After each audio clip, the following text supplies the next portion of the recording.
Hello, everyone, and welcome to True Tuesdays. My name is Amy Gray. I am the Arts Education and Community Programs Manager at the New Children's Museum. Really excited about today's topic, Reading to Succeed, Early Literacy Strategies. And joining us today are two youth service librarians from our San Diego County Library System. Please help me to welcome Kelly Verheyden and Emily Derry. They will be presenting on today's topic and so excited to hear what they have to share with all of us. Before we get started, I wanted to go over briefly a few housekeeping pieces. Kelly, if you don't mind forwarding the slide, thank you. So just in brief, we will be recording today's session, and that session will be made available via the museum's website in a couple of days. Also, if you don't mind muting your microphone, just to try to tune out any ambient sounds so we can hear our presenters. You're welcome to be on video, and anyone joining you is welcome as well. So kiddos and pets and all, we hope you can be with us today. We will have a chat box. So Emily and Kelly will be overseeing a couple of discussions throughout today's presentation. Please join in on those, but you may also send any questions you have to the chat box. We'd love you to also introduce yourselves if you'd like to do that. We'd love to know who's here with us today. I'll be overseeing the chat box. If you'd like to send a question privately that you'd like me to share out, please send it to Amy Gray. And again, our presentation will be available via our website in a couple of days. Finally, at the end of the presentation, I know Kelly and Emily will share their contact information as well as some information on finding out more about some of the programs they're going to mention today. If you'd like to reach out to the museum, you may do so as well. We'd love to hear from you and stay connected. You can email us at education@thinkplaycreate.org. So without further ado, I'm going to pass the mic over to Kelly, who's going to begin our presentation. Thanks so much, Kelly. Thank you, and thank you again to the museum staff for inviting Emily and I to speak today. So before we get started, I'll give you just a little bit of information about myself, and then I'll let Emily do the same. My name is Kelly Verheyden, and I'm the manager of the Denny Sanford Children's Library, which is in the Central Library for San Diego Public, right downtown. I've been a professional librarian for 18 years, 12 of which I've spent working directly with children and families. In a previous position, I was the Early Literacy Outreach Coordinator for Madison Public Library in Wisconsin. So I have a lot of experience sharing books with children and with families. I also have 2 children of my own. They're a little bit older now, but a lot of what we talked about I used especially when they were younger. My daughters are 10 and 12. In my spare time, I like to sew and knit and, of course, to read. And I'm going to let Emily do a brief introduction of herself, and then we'll get started with our topic. Hi everyone, thank you, Kelly. My name is Emily Derry, and I am the Youth and Engagement Coordinator for the San Diego Public Library. So like Kelly, I work at the Central Library downtown, but I oversee programming for all of our libraries. So I help plan some system-wide programming for kids. Some of the things I'm going to talk about today, like 1,000 Books Before Kindergarten program. I also lead the summer reading program, which is for all ages, and then other early literacy initiatives for the San Diego Public Library. Like Kelly, I also have 2 children. They are right in this age group that we're going to be talking about this morning. This afternoon, I have a 2-year-old and a 4-year-old. So I will probably just naturally talk about some current experiences that I'm having them with books. So I'm looking forward to sharing our reading programs with you, as well as some experience of my own. All right, let's get started. So the first thing I want to say before we delve into the topic is that you are already doing many of the things that we're going to talk about today. So as your child's first teacher, you're already doing a lot of these wonderful and great things to get your kids some solid early literacy skills, to get them prepared to learn to read when they go to school. So what we're going to do today is just put some value on those things, and to also give you a couple of more tools for your arsenal to keep it fresh and to get some new ideas and to share some of the strategies that I know you're already using at home. So the first thing was we're going to define early literacy. what is early literacy? It's what children learn about reading and writing before they actually learn to read and write. So as Emily mentioned, this presentation is going to focus on children who aren't yet reading on their own. So definitely that toddler and preschool and probably kindergarten level. We are not teaching young children to read. So the goal of early literacy is not to teach a 3-year-old how to read Harry Potter. So what we're going to do is build a foundation for kids to be successful when they go to school and are ready to be taught how to read by a teacher, or if you choose to homeschool at home, to be taught by a parent. So we're going to go through 6 skills of early literacy, and this is based on Every Child Ready to Read, which is a program that came out of the American Library Association several years ago. The 6 topics we're going to focus on today are print awareness, letter knowledge, phonological awareness, vocabulary, print motivation, and narrative skills. And it sounds like a lot, but these are a lot of things you're already doing, and we're going to have a lot of really good ideas. So I would also like to shout out the photo on the screen, because I do work at the Dr. Seuss themed library downtown, and a little shout out to the cat in the hat. So we're going to start with the first skill. What is print awareness? It's noticing print everywhere. So we're talking about finding print all over, in your house, as you go outside, street signs. The fact that we're reading all of the time, and that all those letters make words, and those words have a meaning. It's also knowing how to handle a book and feeling comfortable using books. So how do we teach children print awareness? We can point out words as you go throughout your day. One of the things I used to do with my kids was write a grocery list, and then I would let them hold on to the list, and the list would say milk, and I'd say, oh, what's next on the list? And we'd take a look, and I'd run my finger under the list, milk. Then I'd go into the cooler, pull out the milk, run my finger under milk, and be like, yeah, it matches, we've got milk, and we'll put it in the cart. So something really simple, not to do on every single item on your grocery list, because that would just be too much. But once in a while, slipping it in there really shows kids that those letters have a meaning, and that meaning can be correlated to something specific. So also when you're reading, you should let your child hold the book and turn the pages. For all of you with really young children, this is why board books are amazing, because they make it easy for the fine motor skills as they develop to turn pages. Also let your children play with books as toys. It just makes them more aware of the print that are on them.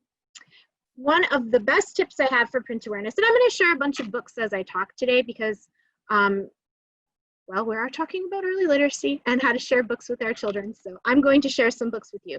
Obviously not the whole book. So one of the books that my kids really enjoyed was Jump Frog Jump by Robert Callan. And what they found so exciting is that in the refrain, you can run your finger along, jump, frog, jump, every time you do the refrain. And actually, my kids were really good at making their fingers jump through the words. Jump, frog, jump. And what that's doing is showing that these letters make a word, and these words make the story. So as you continue on, and you don't need to do it with every single sentence as you read the book, run your finger underneath the words that you're reading. How did the frog get away? Turn the page, and then let your child do the same. Jump, frog, jump. So there's a lot of great examples that you could be using at home. Print awareness is everywhere.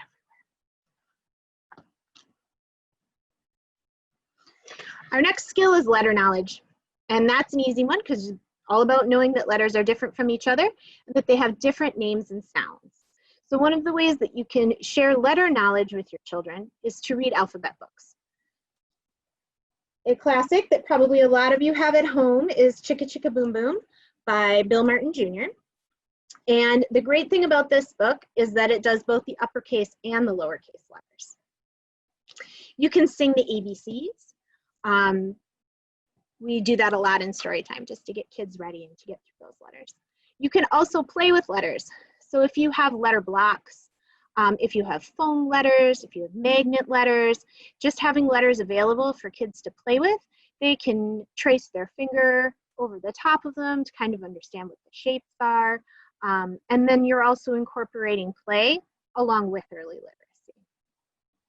So one of my favorite ways to do letter knowledge in story time is to sing a name song.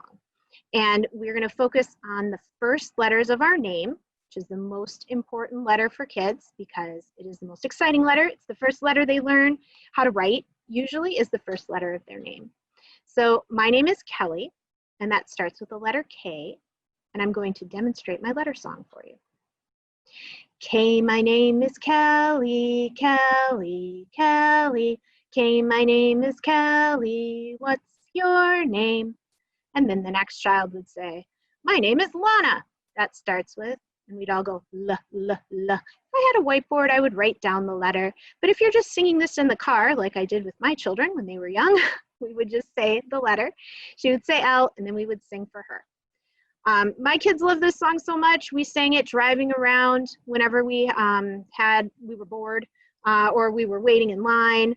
They sang for everybody they knew, all their stuffed animals. So using some fun songs will also help with letter knowledge. Our next skill is probably the trickiest to explain, and it's phonological awareness, which is the ability to hear and play with smaller sounds and words.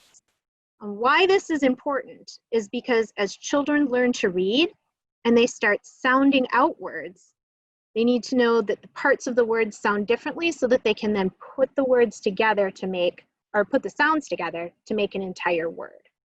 So for example, if you're singing the song Itsy Bitsy Spider, Itsy Bitsy Spider, spider is on two different notes, so you're automatically breaking that word apart. So if you were sounding it out in print, when you're ready to learn to read, spider, spider. So that's what singing and rhyming does. It helps kids ear train as they are listening to different parts of words. So one of the things you can do to help with phonological awareness is sing songs. Doesn't matter what song you sing, even popular music songs, you can still hear those notes be broken up. There's a lot of children's picture books that incorporate songs like Miss Mary Mac and Down by the Bay. You can also recite rhymes that have a different note on each syllable. And I'm gonna let Emily share some of her favorites with you that she uses with her kids. Yeah, actually, I was going to do Miss Mary Mac, which you actually just brought up. But yeah, I just to expand on that a little bit, I just want to say, like, think about it as playing with words. So songs naturally encourage development of phonological awareness by using rhythm and rhyme. So, and like Kelly said, they naturally break it into parts of syllables. And they're packed with like silliness and fun vocabulary as well. That's always great. And so Miss Mary Mac is perfect for practicing this skill because it practices rhyming as we finish the sentence. So it goes, if you haven't heard Miss Mary Mac, I'm going to sing it for you. Miss Mary Mac, Mac, Mac, all dressed in black, black, black, with silver buttons, buttons, buttons all down her back, back, back. So you get that idea. And then when they're comfortable with the verses and they're getting the rhymes at the end and they're practicing it, then you can add the syllables and they can clap to the syllables at the end of the sentence as well. So and then we actually go up to three syllable words in this song. So I'm going to do that. I'm going to go through the song and do that part of it too. So Miss Mary Mac, Mac, Mac, all dressed in black, black, black, with silver buttons, buttons. Oh, actually, I messed that up. Buttons, buttons, buttons, all down her back, back, back. She asked her mother, mother, mother, for 50 cents, cents, cents, to see the elephants, elephants, elephants jump over the fence, fence, fence. They jumped so high, high, high, they reached the sky, sky, sky, and they didn't come back, back, back until the 4th of July. Hi, hi. So you can see there's the two different skills. There's the rhyming and then there's the syllables to it too. So there you go. Thank you, Emily. So much fun from Mary Mac. Also, plus it's fun to sing. And there's a great illustrated version of that book also that you can share if you don't know all the words. So phonological awareness, don't be afraid of the terminology. Go out there and sing some songs and do some rhymes. All right, we're ready for our next skill. And our next skill is vocabulary. So children need to know the meaning of words in order to understand what they read. So what we're thinking about here is reading comprehension. So they need to be able to recognize a word and then maybe even infer the meaning from what's happening in the story. And that builds their vocabulary. So one of the things you can do to teach vocabulary is to read picture books.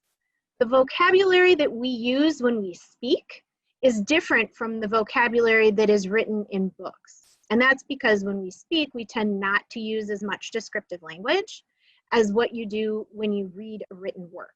And I'm going to show you an example of that using the book Bear Snores On by Karma Wilson. Okay. And it's okay if you can't see the whole thing. And they nibble and they munch with a chew, chomp, crunch. The bear snores on. So we just did 5 words that all mean eat, but we did not say eat. But we could have inferred what it meant from the pictures, and now we know 5 new words that are synonyms for eat.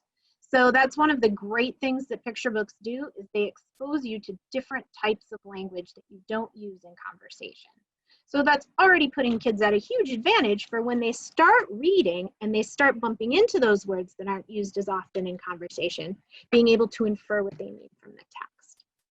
You can also use different words when you describe things in your everyday speech with your child. So the more descriptive words you use, the bigger their vocabulary will be and will be able to build.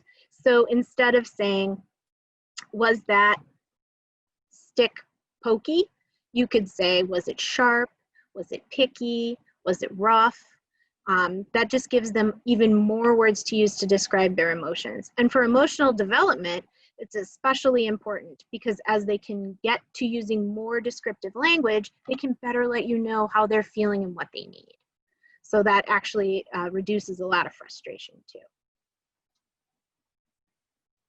Our next skill is print motivation, which is to create an interest and make sharing books fun. This is what my favorite part of early literacy skills is. It's print motivation. And that's because I love sharing picture books. I love sharing picture books with my own kids. I love sharing them with other people's kids at story time. And I really love having positive interactions with books, which is the whole point of print motivation. You just want it to be fun. I'm going to share with you one of my fun books, and that is by using an interactive book, such as Tap the Magic Tree by Christine Matheson. This is also a great option if you have a Wiggly reader. So it starts out with a brilliant tree with no leaves, and the text says, "There's a magic in this bare brown tree. Tap it once, turn the page and see." So you tap the tree, have your child tap the tree. You see. Tap again. 1, 2, 3, 4.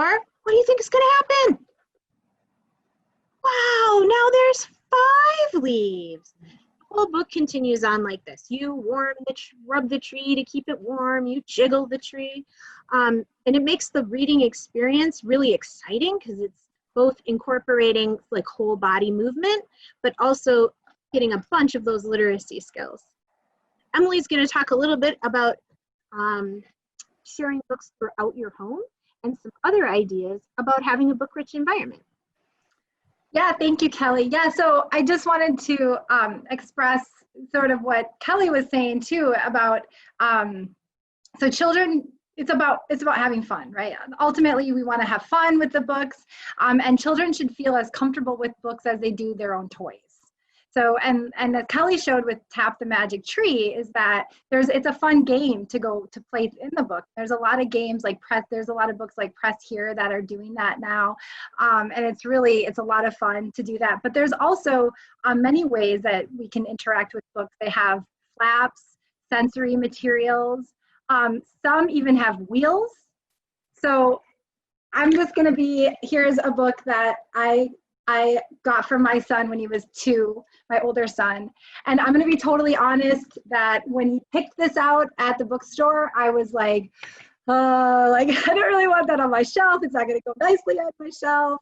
And there was a little bit of a struggle there between the two of us. And in the end, I got him the book, and I'm so glad that I did, because it's what he wanted. And that's part of the positive experience, you know, that he needed to have.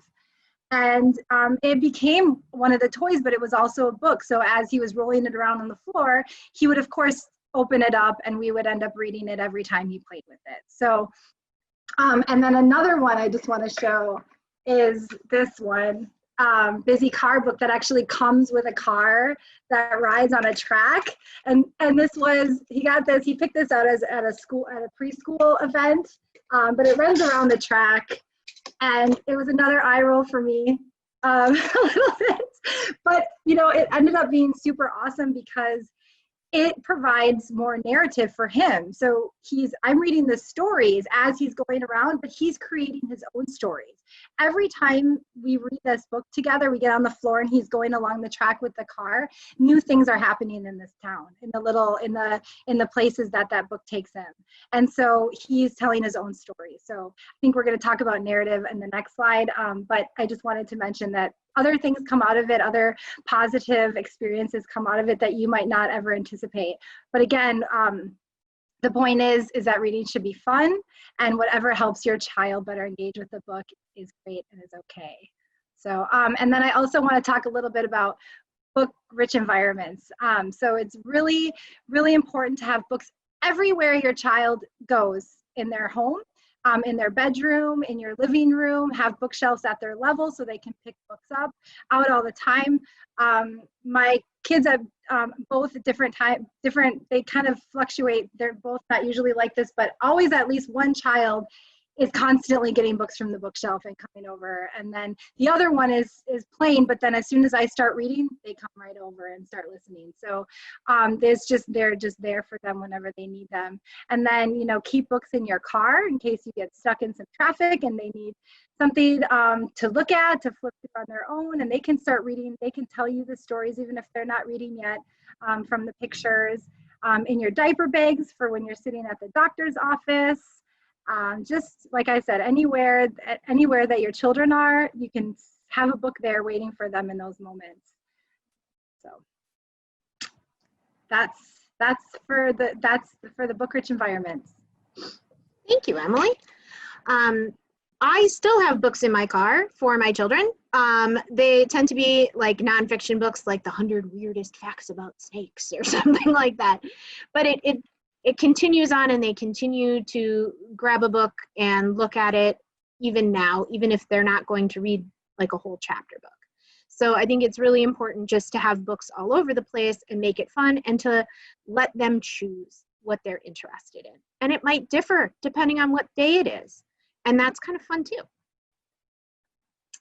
Our last skill are narrative skills. And that is the ability to tell stories with the beginning, a middle, and an end.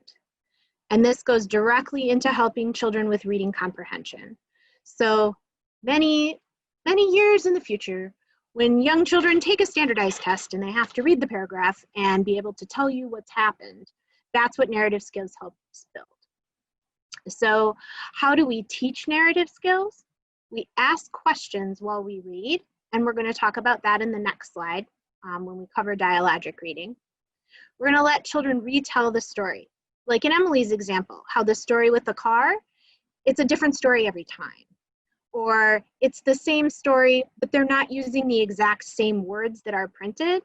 My kids would like to be like, I can read this book. They'd be like 3. I can read this whole thing. And they'd sit there and they'd read the story based on the pictures and having heard it like 100 times. And that's really empowering to a child. Now they've got the book, they know how it works, they've got the story, there's the beginning, the middle, the end, and they feel a real sense of accomplishment. And that's totally what we're going for. One of my favorite things to do in story time and when I had my kids at home was to use puppets or toys to tell stories, because that incorporates imaginative play in with narrative skills and early literacy into a whole ball of early learning fun. So I am going to share with you one of my favorite puppet stories. It's really easy. Don't need a puppet, just need some stuffed animals or some toys, and you can do it at home. So this story starts, and I did bring my puppets because, you know, I am a children's librarian. Can't help it. Okay, so this is my dog, and in this story, this is a young dog, and he has forgotten what dogs say. He can't remember what barks sound like, so he's not sure what he should say. So that's the beginning of the story. Through the middle of the story, all the farm animals, because he lives on a farm, are going to help him learn what it sounds like when dogs bark. So it goes like this. Hi, pig. I've forgotten how to bark. Could you help me? Sure, I know how to bark. Goes like this. Oink, oink, oink, oink, oink. Oink, oink, oink, oink, oink. No, that doesn't sound right. Thanks anyway. I'm gonna ask someone else. Then they go through the whole farm, because it's fun. And finally, dog meets another dog, and together they're able to figure out that dogs say woof, woof, woof, woof, woof, woof. And this is a very simple story, but it also is really easy for kids to reproduce and do with their own toys. My kids used to retell this story over and over again. You know, it's amazing what sound like jellyfish make during the story, or unicorns. So there's a lot of imaginative play going on, but clearly the story has a beginning, a middle, and an end, and that's what you're teaching with narrative skills. So I hope you all try some kind of stuffed animal / puppet / toy story. Our last thing we're going to cover today for early literacy is dialogic reading. And what dialogic reading is, it's the process of having a conversation around the text as you read. And what this skill does is it promotes critical thinking. So you're not just having children identify like which of these is red or what is this shape, it's a circle. You're going to use open-ended questions to help them build those critical thinking skills. So I'm going to demonstrate this with one of my other favorite books, The Little Mouse, the Red Ripe Strawberry, and the Big Hungry Bear by Dawn and Audrey Wood. And the book starts out, hello, little mouse, what are you doing? Sometimes the book asks a dialogic question for you. You can talk about what is the mouse carrying? What do you think he's going to do with the ladder? On the next page it says, oh, I see. Are you going to pick that red ripe strawberry? And of course the answer would be yes or no, but you can also ask open-ended questions like, how do you think the mouse is feeling? Hungry? Happy? Excited? But little mouse, haven't you heard about the big hungry bear? Now you can see the mouse, oh, his expression has changed. How do you think he's feeling now? I wouldn't recommend this with every book, but it's a great way to have a conversation around a book. And it's a great way to freshen up reading the same book over and over and over again, which is and it also lets your children be more participatory in the reading of the book. So there's lots of different ways to share books. So our last section is going to be a couple of early literacy tips and tricks. And we're hoping that you as the audience, and maybe some museum staff members too, would like to chime in and share some of your favorite tips and tricks. So please feel free to unmute yourself and let us know what your kids' favorite things are going on at home right now. So my first tip is to read a favorite book over and over and over again. I actually still know several Sandra Boynton Board books by heart. They are so fun. Use an expressive voice. Don't be scared. Don't have to do voices for the whole book. Just be excited about what you're reading. Your kids can tell. They'll tell if you are like blah, blah, blah, blah, blah, and you don't really want to read the book. You want to pick a book that you like and a book that they like, so you can have that really interactive and fun experience. Make eye contact, definitely, especially while dialogic reading, so that they know that you're listening to them. You're listening to what they're saying. Sing songs. I'm hoping people will chime in and maybe share some of their favorite songs so we can all learn a new one. You don't have to know a lot of them. You just have to sing them. And don't force it. If the book is a dud, skip to the end. The author is not going to come after you because you didn't read every single word on the page. Or just try it again a different time. Kids are in a mood to share books at different times in the day. Read during play. Emily recommended this. If you just sit down and start reading while they're playing, they're likely to come over and see what's going on. This is a great way to introduce a new book, or maybe the book that they weren't as interested in the stack that you got. Go to the library and pick out new books. Oh, the library is not open right now, but we do have contactless pickup at 18 sites. So you can place books on hold in the catalog. All the new picture books are in there, just waiting for people to check them out and share them. And then you can pick them up at your closest branch. You can even let your kids help you while you use the online catalog, kind of like online shopping. You can take a look at all the book jackets and pick the ones you think might be the best. Put them on hold, then get all excited and go over and get them, and then try out and see if the ones that they picked were really the ones they liked best, or if it was a different book. Does anyone have any tips and tricks they'd like to share with us? How about you, Emily?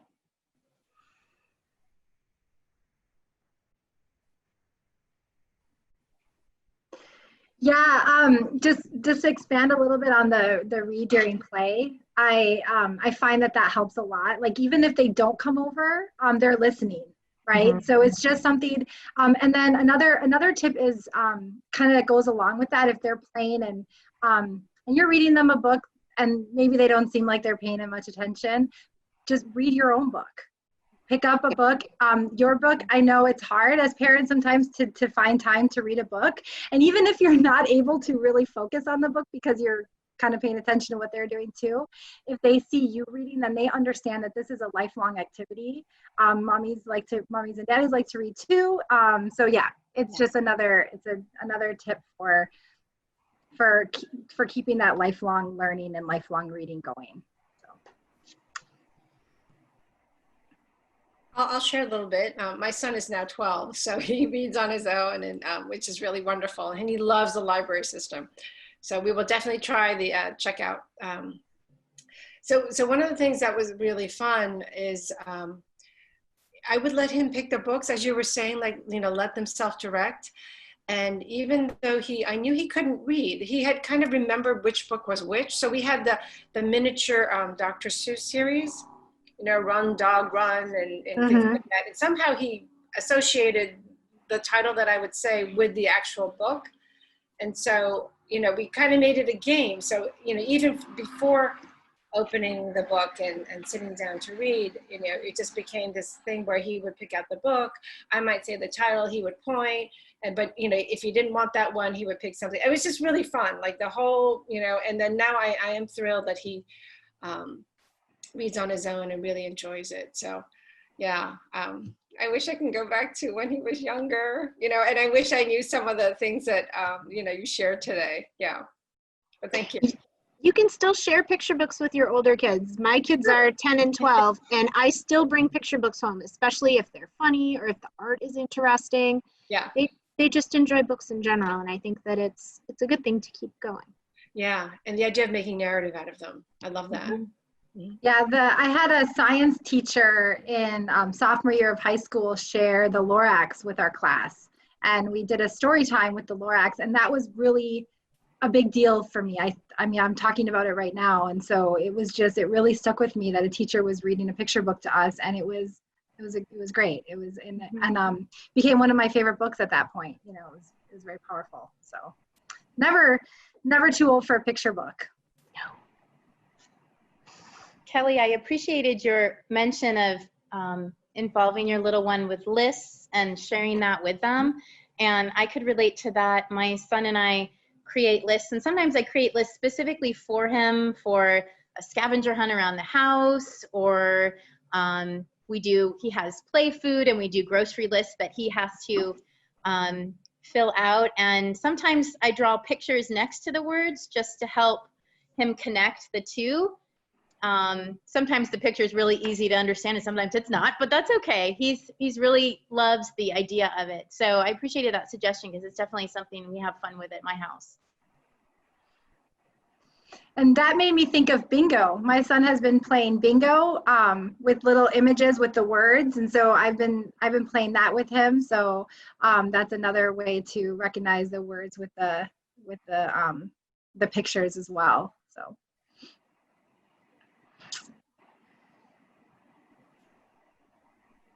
Amy, did we get any questions? Yeah, well, it looks like we had one offering from the chat box, another suggestion for classic bilingual songs and finger plays. And they say that if there isn't a translation, they just make up their own, and most of the time it works out. So I know my son and I do Itsy Bitsy Spider often, and I'm sure there are a lot of other ones out there, but that was offered in the chat room just now. Thanks for that suggestion. Definitely.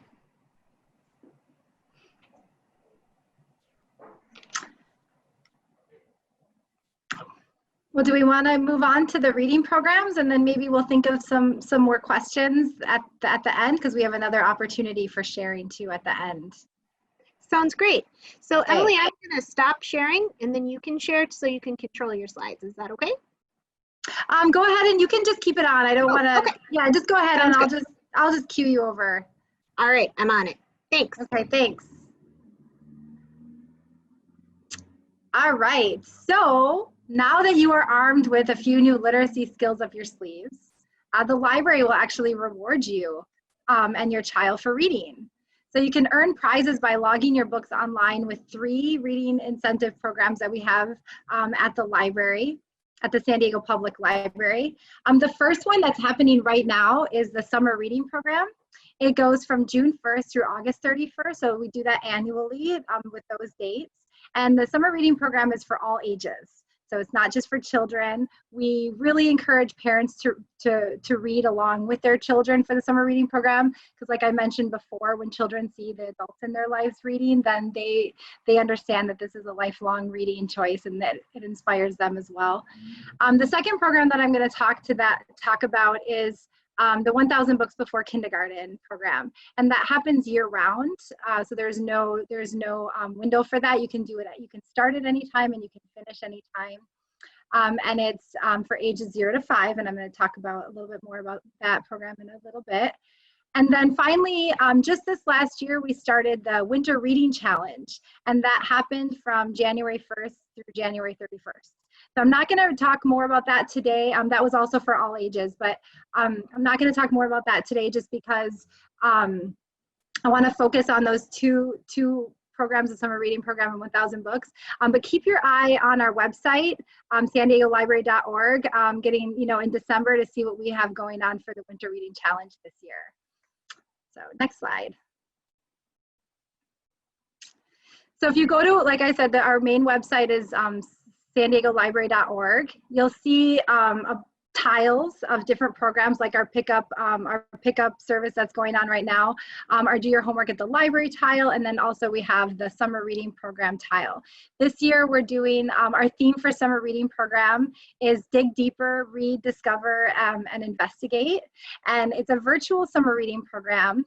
The nuts and bolts of it are basically if you read 10 books or 10 hours throughout the summer, then you can collect prizes, and there are also fun at-home activities that you can do as well to earn digital badges. The program lasts through August 31st, and you can go directly to the summer reading program page by going to sandiego.gov/summer reading. Next slide, Kelly. So when you go to that page, that'll bring you to our page that gives you all the information about summer reading program. There's PDFs for prizes, as well as a paper log if you like to log on paper and then later on put it onto online. I know, again, like, tracking, writing things down, having kids when they're starting to learn to write it on there. Is really a fun activity. So you can print the reading log, or you can just, if you don't have a printer, you can just grab a piece of paper and write it down, and then you can log it in later. But when you go to the page, there's the register for summer reading program and sign in tile. If you've registered for the summer reading program or any of our reading programs online in the last 2 years, then you'll already be in the system. For our software is called Beanstack. And so if you forget your password, you can reset it. You can contact me to help you reset it if you have troubles. But the accounts stay on there, so you can just keep going. When we have new programs, you can just log back in and get started on a new program. And I also want to point out that we have our, libraries usually every summer have like weekly summer reading program activities like magic shows, music shows. This year we've gone virtual, and that's all on our Facebook page on the Stay in Summer Reading Club. And so if you go there, we have story times Monday through Saturdays. We also have crafts and book talks, and we have programs for all ages, not just children, on that Facebook page. So just wanted to mention that. Okay, next slide. So when you log into Beanstack, when you make your account for the first time, or when you just log in after it's been a while, it's gonna give you a message of if there are any new programs happening that you're eligible to enroll in. So as you can see, this is my son Cole's Beanstack page, and he is currently registered for the pre-reader summer reading program, and he's also registered for the 1,000 books before kindergarten. So if he was just registering for the first time, it would say, those two programs would pop up and ask if he wants to enroll in those, and you just check those boxes, and then boom, you're in. And then to log the reading activities, log your reading, you click on that blue tile there with the arrow.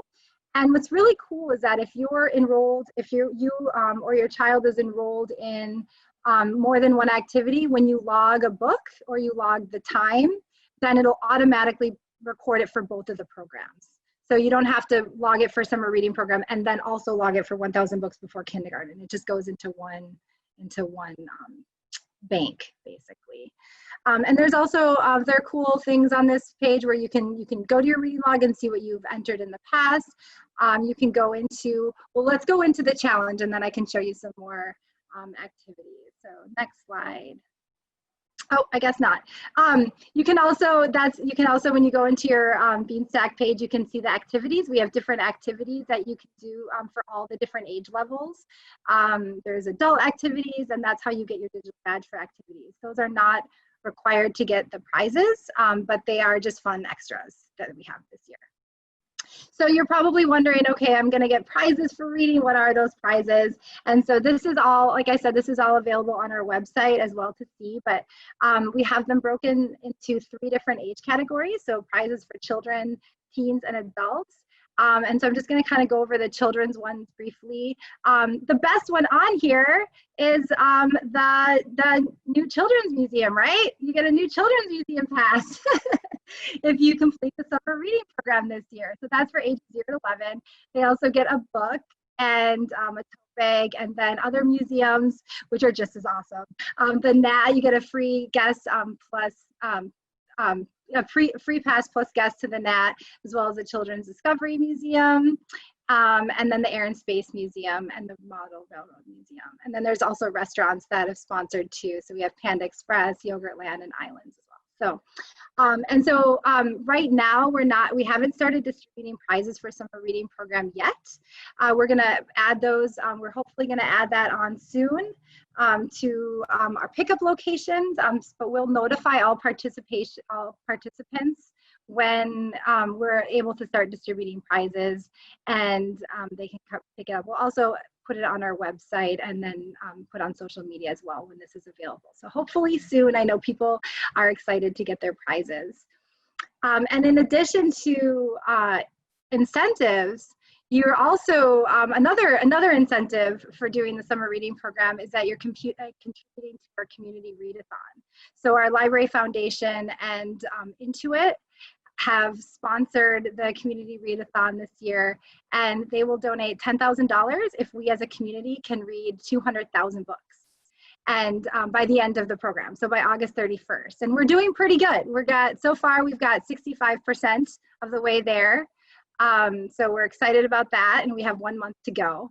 So that's just another added bonus. You're helping out the library's communities, and by contributing to the readathon, so we can get some funds to help us out for youth programming. Next slide. The next program I wanted to talk about is the 1,000 Books Before Kindergarten. And this program, like I said, it happens all year round. There's no beginning and end when you have to sign up. And it sounds like a lot, right? 1,000 books sounds like a lot of books. But if you read if you read 3 books a day, then you'll finish in around a year. And it's easy to do when, like, you know, we were saying you're reading the same books over and over again too. So you don't have to have 1,000 books in your house in order to finish this program. I know my kids, they get stuck on a book for a couple weeks and we read it over and over and over and over and over again. And we change it up just to make it more interesting for me and for them. And so as you're going through and you're logging those books, and I'm going to show you a couple different ways you can track for 1,000 Books Before Kindergarten, but as you're going through, this is my son's lanyard. So when you get 25, when you read your first 25 books, you get a library card holder with a lanyard. And then every 100 books, you get a smart stripe. So it's kind of like the Girl Scout model of badging. So instead of us giving away like little knickknacks, prizes that might get broken and thrown away in 2 days, this is something you can really save and hold on to and cherish. So there's smart stripes for every 100 books. So there they are. So he's finished the program, so it's pretty exciting. This hangs in his room. And then when you hit 1,000, of course, you get that final smart stripe and a certificate of completion from the library. So next slide. So again, like I said, 1,000 books sounds like a lot. So I just want to talk a little bit about different ways that you can track. The first way is the online logging that I showed you just before with summer reading program, where you log in the books. And then there's also a free Beanstack app, and that's really cool. You can get it from the Apple App Store or the Google Play Store. It's really cool because you can actually scan the ISBN of the book and then it automatically logs it for you. And one thing I didn't mention earlier, but is really important, is that if you're reading together as a family for like the summer reading program, if you're reading to your child, then you can go in there and check both you and your child, and you'll both get credit for the same books that you're logging. So you don't have to log it two different times. And what I realized today is when I was going through the app, because I don't use it that much, that you can also do that on the app as well. So that makes it really easy to be able to track when you're reading to them, that you can track books for yourself as well. And then finally, the way that I track books for 1,000 Books Before Kindergarten is using the reading log. So there's a picture there for you to see, but this is the way that I did it as a busy working mom. I wasn't logging in daily to track my books. What I would do is, and then I also had my husband was reading and my mother-in-law was reading to Cole as well. And so we kind of color coded it when we did it. Like my mother-in-law used purple crayon and I used red or something. And so we would color in every time we read a book. And then when we would get to a marker, like 100 books, then I would go in online and I would track. I would say, okay, we read Don't Let the Pigeon Drive the Bus 30 times, I'm sure. So I'd put in Don't Let the Pigeon Drive the Bus 30 times. And I would just kind of guess how we got up to that 100 with what books that we read. And that makes it really doable if you just do it when you hit those markers instead of trying to put it in your routine to track every day. That I think might discourage some folks from doing this program. So, but it's fun if you can color in the host. So that is the 1,000 Books Before Kindergarten program, and that pretty much sums it up. As simple as I can do it here with the time that we have. But I definitely want to answer any questions for those out there who have questions about our reading programs. I see some stuff happening in the chat. See. I'm looking at the chat. There's some great just comments along the way. I don't see any questions specifically about the program, but please, anyone who has them, please feel free to send them in. I popped away from my computer for a second, Emily, because I wanted to do as you and Kelly were doing and grab a couple of props. So one thing that my son Ollie, who is 3, and I have really appreciated about the summer reading program along with everything you mentioned, is the weekly recommendation for new books to look at and discover. And a couple of them have become family favorites. So A Busy Day for Birds was one that was recommended, and my 18-month-old is obsessed with birds. This is his obsession, and anything bird related makes him wonderfully happy. So this has been a great book for our family. And then more recently, we got a copy of Green Green, a community gardening story, which I just think is a really beautiful book, and my 3-year-old son has really responded to it. So I just want to bring that point up because I think that's another wonderful piece of this very complex and rich program that you offer through the library. So thanks for that. My family's really benefited from it. Absolutely. Thank you for sharing that. It's great to hear that the recommendations are working well for you. I get them too, and I enjoy them as well. Go and just place them on hold, and then there you get a message saying that they've arrived, and you can pick them up at the library. And if you're missing, oh, sorry. Oh, I'm If sorry. I you're- was just going to say we're getting a that's couple of questions in. I'm Great. happy to. The question is, will books you're logging in for the summer reading program be automatically added to the log for 1,000 books for kindergarten? And I Yes. think you answered that question. Yes, yeah. So it automatically goes into the one bank. So if you were logging books for 1,000 books before kindergarten, and it was like the day before you registered for summer reading program, then it would not. But if you're registered for both of those programs at the time that you're logging, yes, it'll go into both of those programs. And I know our family really appreciated that when we were doing the summer reading program. All of a sudden I said, oh, what about 1,000 books for kindergarten? And realized that we were already doing both. And that It was so already nice. happening. Yeah, yeah. Someone else is asking, let's see, a question about physical books versus online books. Are there differences in the skills that are being developed? Well, when you talk about physical books and kids feeling comfortable with books and knowing how the books work, I think you get a little bit more of that reinforcement from a physical book. I used to do this with my kids. I'd be like, all right, we're ready to go. Let's read this book. And they'd be like, it's upside down. And I'd flip the pages the wrong way. They'd be like, no, the other way. And what that builds is confidence, so that when you pick up a book in school, you know how it works. You're going to get some of those skills with an electronic book, and electronic books are fantastic for lots of different ways too. There's some really great interactive electronic books where you tap on things and they make noise. So I think that it's great to have both. Yeah, and I just want to add too that all of that reading counts for your programs too. So if you're watching one of our online stories on the Facebook Summer Reading Club, you can go ahead and track those books in your reading log as well, because all of that counts. And so does listening to audiobooks. So if you have audiobooks in your car when you're traveling or you're going from here to there, you can count that towards your reading.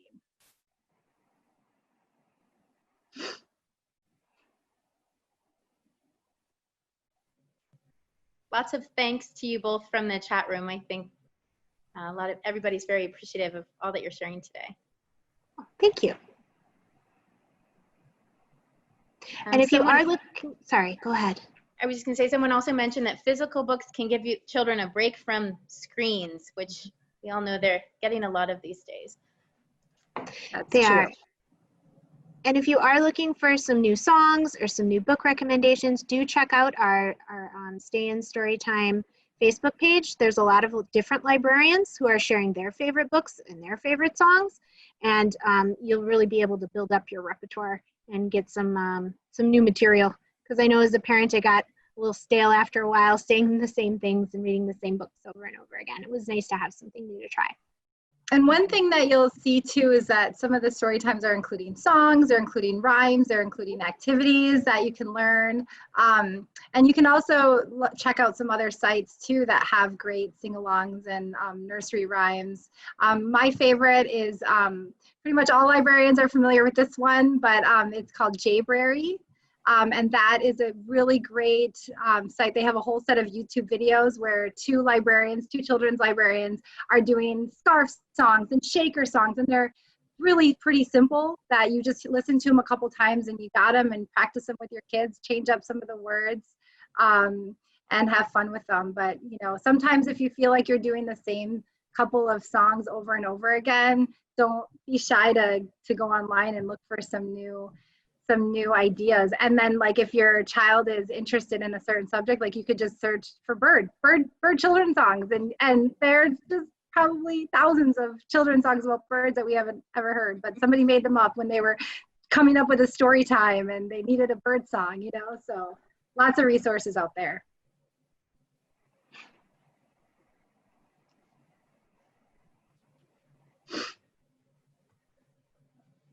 Looks like that's our questions for now, but Kelly and Emily, thank you for sharing your contact information so that those who joined us today or those who view this presentation later can reach out to you with other questions they may have. And just really appreciate you both being here today. Thank you so much for what you shared. I personally am really excited. I was taking notes the entire time, so if you saw me looking away, Kelly and Emily, it was because I was writing things down that you were saying so that we could try them within my own family. And I just so appreciate having that excitement and inspiration for today. So thank you. Really appreciate your being here, and hope we can all stay connected with you. Absolutely. Thank you you for inviting us.